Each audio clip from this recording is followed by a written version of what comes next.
Matt Yallof here at the Flyers skate zone in Voorhees, New Jersey. Flyers GM Bob Clarke is sitting down right now to address the media, to tell the media about the acquisition of Peter Forsberg.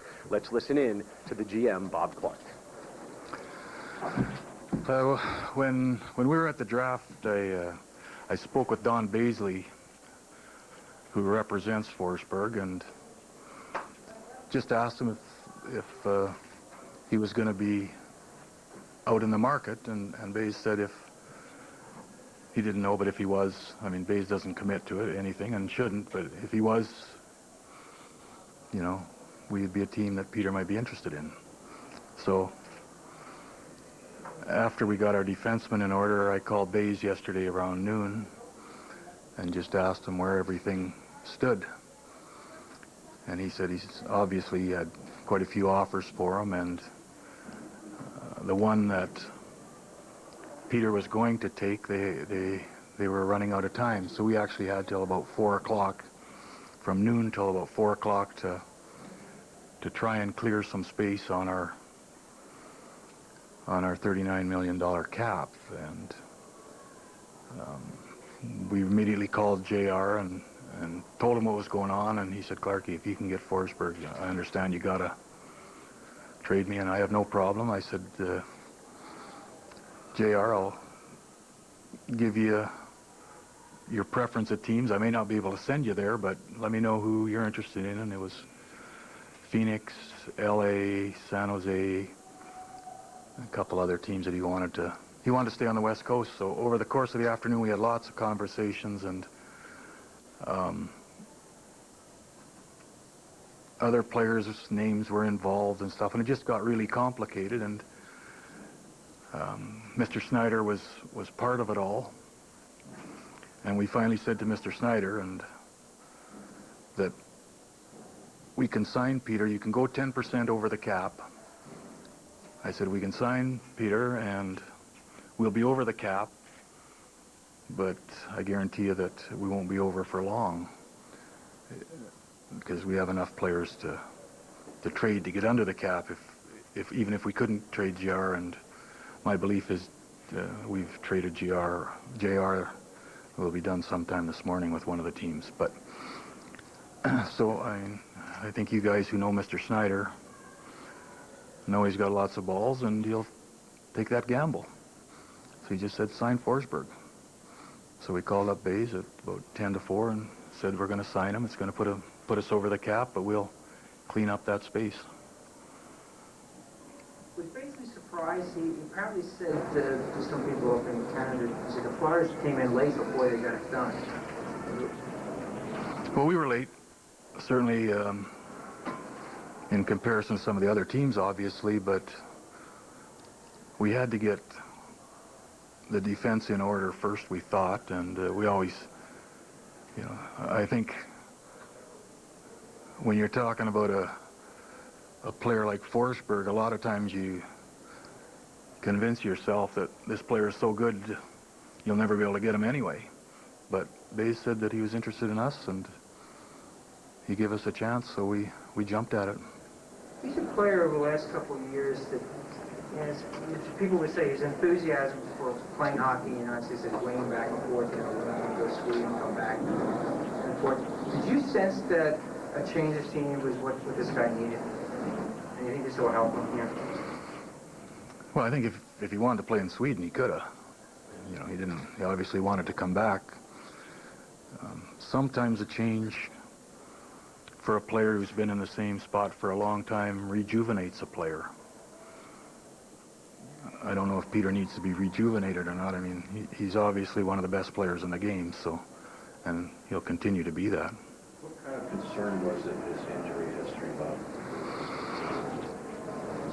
I think when you play as hard as him and as physical as him, you're going to get some injuries, but some of the things were like a broken arm.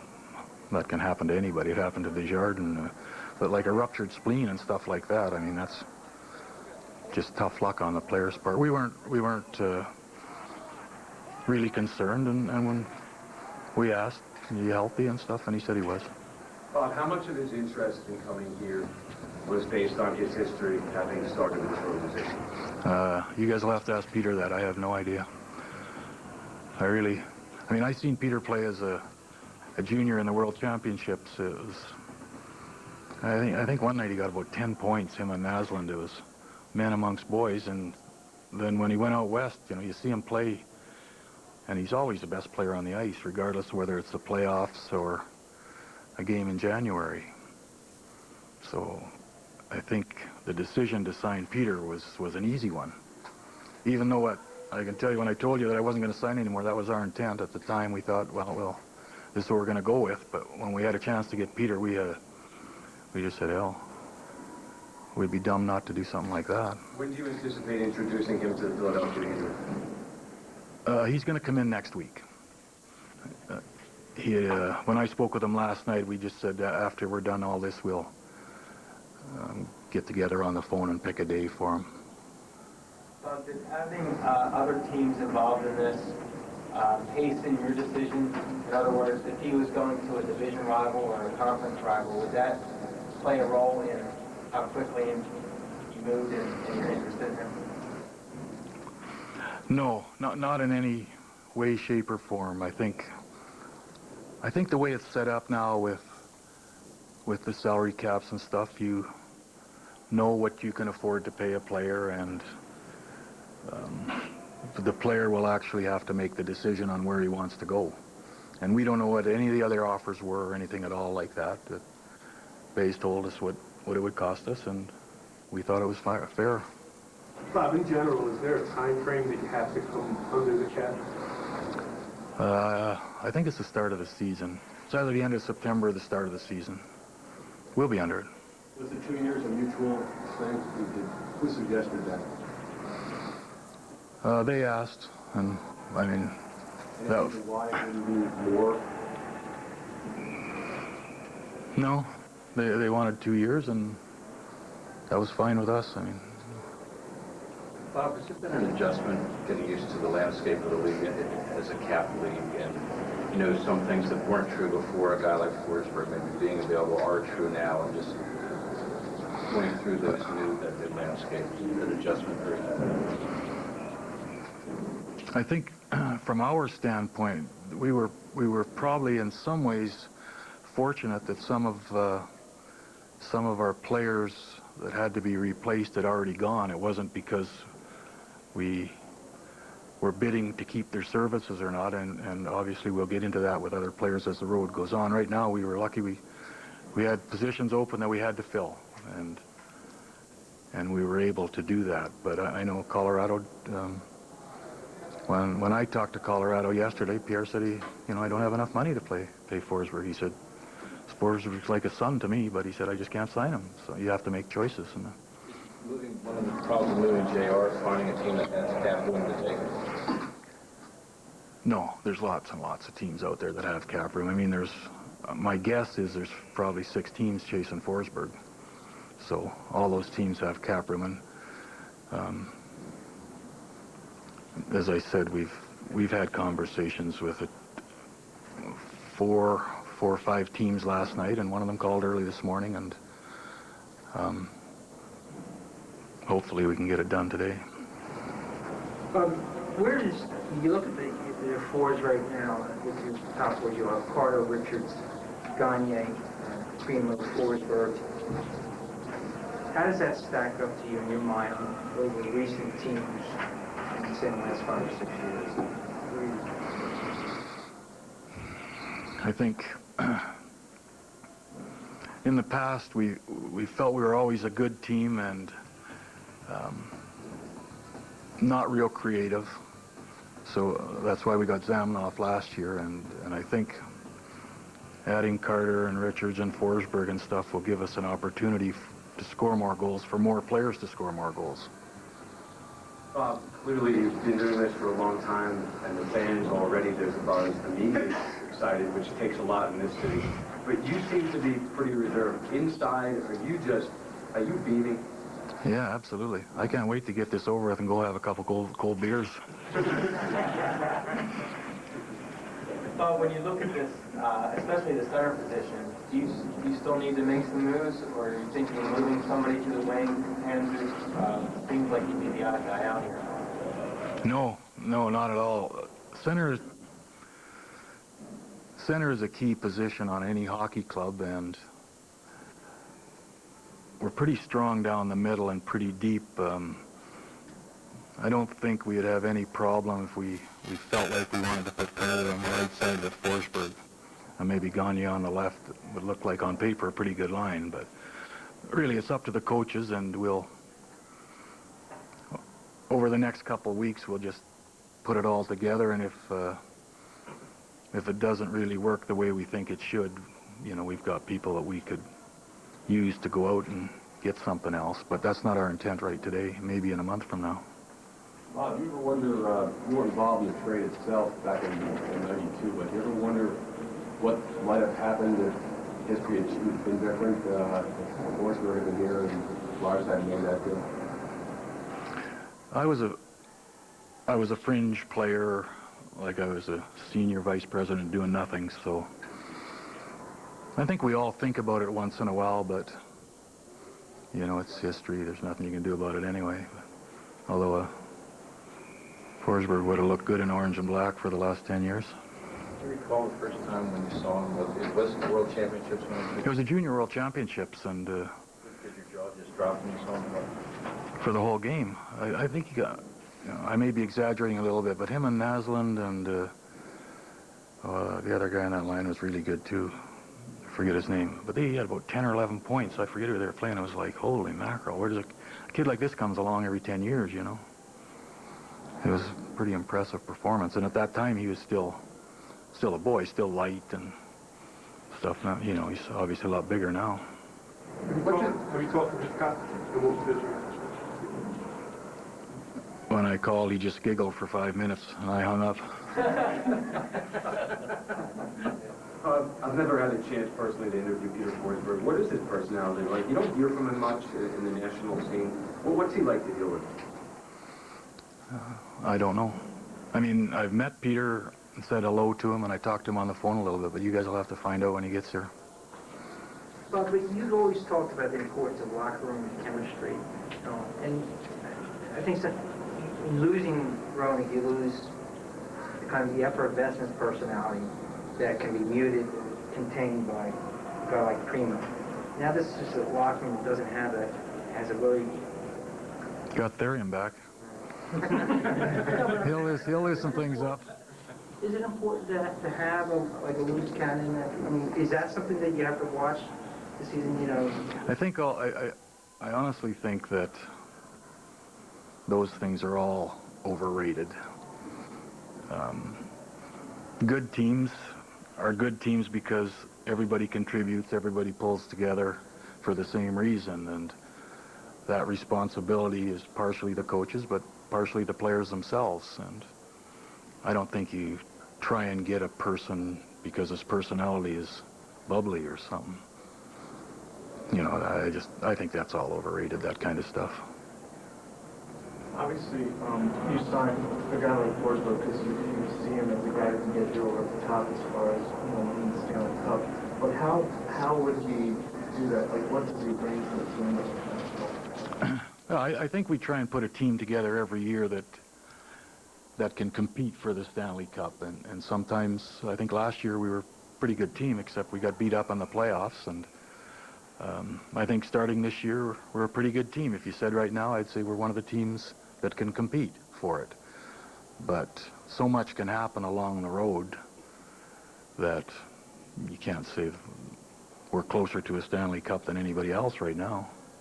I think on ice creativity, which is one of the things you said this was kind of asked you, is going to be more important or more useful with the new rules. Do you think the game has changed a little bit where there's going to be more ability to be creative? I don't know if that'll happen or not. That's the goal of the changing rules, to try and open up the ice more for creative players. But a player that's as good as Forsberg is creative. You know, if you're playing in the closet, he'd still be creative. And I mean, I think if you're playing on our team, you'd be hoping that Hitchcock puts you on his wing. You're going to need lots of scoring chances. Hey guys, thank you. Thank you. Okay. All right, that was Bob Clarke, Flyers GM, talking about the acquisition of Peter Forsberg. We told you about it last night on Comcast SportsNet. A few items that jump out at you here. Number one, clearly Forsberg is a key figure considered by many to be one of the best hockey players, not only in the league, but in the entire world. The Flyers jumped into the Peter Forsberg bidding quite late. In fact, they really didn't have any intention of doing that. Bob Clarke said the other day when they announced the signings of 3 defensemen, they really had no intention of doing anything else. They thought this was the team that they had, but in fact, Clarke got involved, Ed Snyder got involved, and they said, hey, let's do this. If Forsberg is interested in us, as he was, let's get this thing done.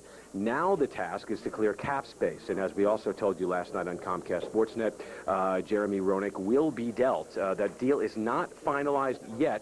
Bob Clarke is confident that that deal will get done at some point this morning, or could get done at some point this morning. Jeremy Roenick expressed interest in staying on the West Coast, and he was understanding of the Flyers situation, which is always nice to hear when a guy being dealt from a team is understanding that the situation calls for a change. Roenick even said if they have a chance to get a guy like Forsberg, they have a better chance of winning a cup with Forsberg than they do with me. So, you know, he's all for it. That is good news. So we'll certainly keep you updated on the status of Jeremy Roenick, a very popular player here in his tenure with the Flyers. But Peter Forsberg is on board, and he should be here in town at some point next week. The Flyers will determine that probably in the coming days as to when he will be arriving here. You know Peter Forsberg because he was drafted by this team in the early 90s, then traded in the Eric Lindros deal. He started with Quebec, went over, obviously, to Colorado, won a couple of cups. Lindros, you know the history here. He moved on. So everything comes full circle. Peter Forsberg, numbers-wise, considered one of the best in the world. He's a former MVP. He is a former Rookie of the Year. He has 2 Stanley Cups. He is creative. He is big. He has been plagued by injuries in recent years, but Bob Clarke says he is really not concerned about that. Injuries happen when you play hard. He has suffered injuries, but over the last 2 years, he has not played much. Number one, because in 03-04, he was plagued by injuries, so he sat a lot. Last year, playing in his native Sweden, did not play a lot because he only played about 30-some-odd games, so he should be rested in terms of game usage. That is a good thing. He's still only 32 years old, and clearly, the Flyers here have nailed down the top player in the free agency. So it's come full circle. Peter Forsberg, how did this happen? Where did it start? You probably remember the details. If you don't, here's a refresher. Philadelphia Flyers are pleased to select from Modo, Sweden, Peter Forsberg. The Flyers liked Peter Forsberg enough 14 years ago to make him the 6th overall pick in the NHL entry draft. But before he could help the team on the pro level, he was a pawn in one of the costliest and most controversial trades in league history. I find that Philadelphia made an enforceable deal with Quebec with regard to Lindros' rights and other consideration. In June of 1992, the Flyers sent Forsberg, along with 5 other players, 2 draft picks, and $15 million to the Quebec Nordiques for phenom Eric Lindros. While the Lindros trade brought the Flyers success, Forsberg quickly solidified his place as one of the best in hockey. Answers across, slips the line, moving in, snaps the shot. He then led the Avalanche to 2 Stanley Cup wins in 1996 and again in 2001. He then won the scoring title and the league's most valuable player award in 2003. But with that kind of production came a price. After his MVP year, Forsberg commanded $11 million for the 03-04 season. That tied him for the top salary in the NHL. But injuries limited Forsberg to just 39 games that year. But he still managed better than a point a game. It's Forsberg and a goal! He scores! Peter Forsberg! The man is a magician. Then came the lockout, which along with wiping out an entire season, changed the landscape of hockey, rolling back salaries and putting a hard ceiling on how much a player can be paid. Now, Forsberg comes full circle, returning to the Flyers for more than $5 million per season over the next 2 years. All right, hockey and all sports about numbers when you really get down to business. And here are the career highlights for Peter Forsberg. 580 games in the NHL, that's regular season, 216 goals, 525 assists, 741 points. Now, as far as his resume, it's big, and you know they always tell you to keep your resume to one page. I don't think this guy can do it. A couple of Stanley Cups, 1 MVP award, 1 scoring title, a 7-time All-Star. Peter Forsberg, a member of the Philadelphia Flyers.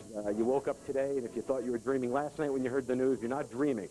He is indeed a member of this team, and Bob Clarke says, just to recap during his press conference here, that a deal that will send Jeremy Roenick elsewhere could be finalized as early as this morning. Roenick has expressed interest in staying on the West Coast. He has a home in Phoenix. He spends a lot of time in Los Angeles, likes to play golf out west. If the Flyers can accommodate him, they will do that. We should know more on the Roenick deal by the time we come back on the air later today for Daily News Live, followed of course, by Wachovia SportsNet, and a full night of news surrounding Peter Forsberg and the signing here with the Philadelphia Flyers. Coming up next, we return to our regular scheduled programming, Phillies baseball at 1 o'clock today, followed by our regular lineup. Thanks a lot for watching this live coverage of the Flyers press conference from the Sovereign Bank Skate Zone in Voorhees, New Jersey. Take care.